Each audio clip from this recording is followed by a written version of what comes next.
Welcome back to my vlog. Isang makulimlim na hapon sa inyong lahat mula dito sa Lasak City. At ito na nga mga latest pasabog na revelasyon ngayon na pinag-uusapan, pinagchichikahan ng mga active na mga chismosa at mga chismosa sa social media. Kita nyo naman sa ating minoposal, fashion destruction look. Diba? Mura na dyan mo saka sa purgatorio. Yung palightning ko, ay pastilan ko ragan. Kani mo pagka-chismosa day. Dali dyan ka maded. Kaya makasasala ang imong baba ang dako. So eto na nga mga karagkarag, tinapatan ko lang ang naging pa-outfitan galore ngayon ni Atisa Manalo na kung saan nakatabi niya si Aling Venezuela at si Aling Colombia na mukhang mga tita yung mga face lock niya. Pero ito mga face lock na mukhang tita ay grabe. Ito yung mabangis, malakas yung angas para manalo sa Miss Universe 2025 crowd. Si Colombia na nalalamon yung katawan at yung performance sa naging swimsuit fashion show bitaw, at si Aling Venezuela naman na yayamanin na kandidata, hindi talaga naubusan ng pasabog since day one, yung mamahaling mga paggaon, mga pa-outfitan niya. Nako, ay kado talaga ang dalawang ito na masungkit ang corona. Sana hindi sila manalo. Pero dito talaga, ito talagang si Colombia, nako, grabe.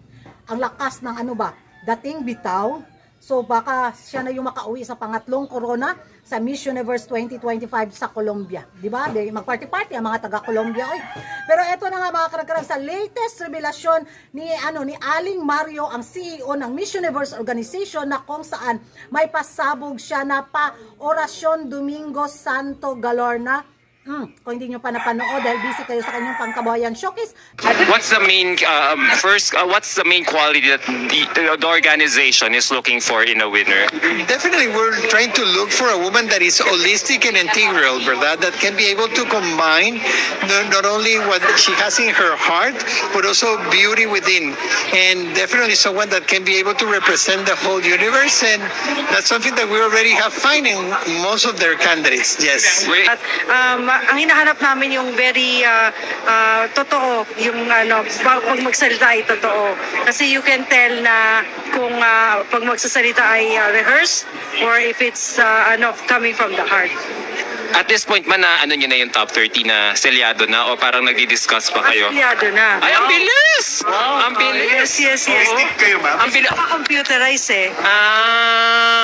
Yes. Yan ang mga karagkarag, narinig na ninyo ang orasyon Domingo Santo Galor ni Maring Mario natin. Ano yung magiging reaction niyo mga karagkarag? At yun nga sabi rin ni Aling Olivia natin na secured na ang top 30 after the closed door interview.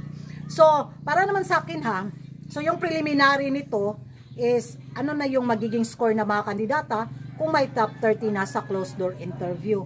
Nalito rin ako mga karagkarag. Paki-explain sa akin dahil medyo hindi ko rin naintindihan. Kung sa closed door interview, secured na yung top 30 na napili nila, so yung sa preliminary is na yun, pangdagdag na yun na makapasok sa top 12 or top 10, ano ba?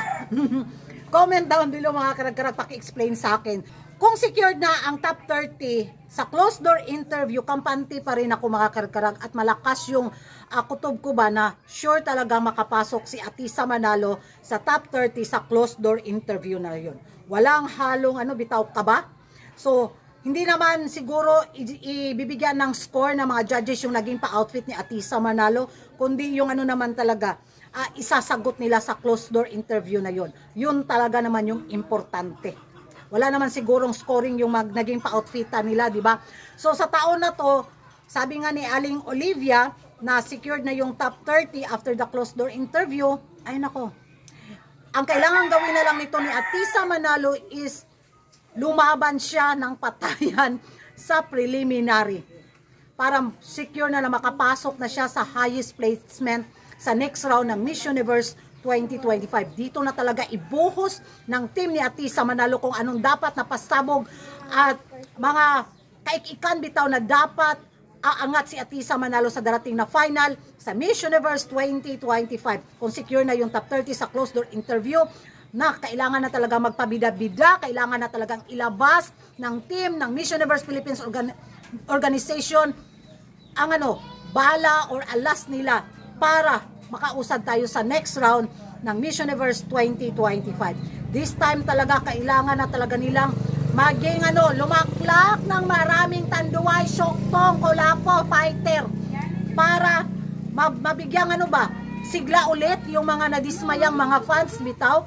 Dahil sigurado ako at kayo rin naman ramdam ninyo na yung top 30 na sinabi nilang secured na mga kandidata is isa na doon si Atisa Manalo. Ewan ko sa inyo mga karagkarag kung magkapareho ba tayo ng kutob sa naging mga revelasyon ni Maring Mario at ni Aling Olivia. Sa tingin nyo mga karagkarag, anong pasabog kaya ang gagawin ng Team Pilipinas sa taon na to sa Miss Universe 2025 para makausad tayo sa highest placement sa Miss Universe 2025 sa Thailand? Mag-ingay tayo sa comment section at kung hindi ka pa nakapag-subscribe sa YouTube channel ko, don't forget to like and subscribe ko rin karang ganit na notification bell para updated kayo sa mga latest kaganapan at late na intriga sa mundo ng beauty pageant. Dihaan mo mga karagkarag, kayo ulan na. Bye-bye!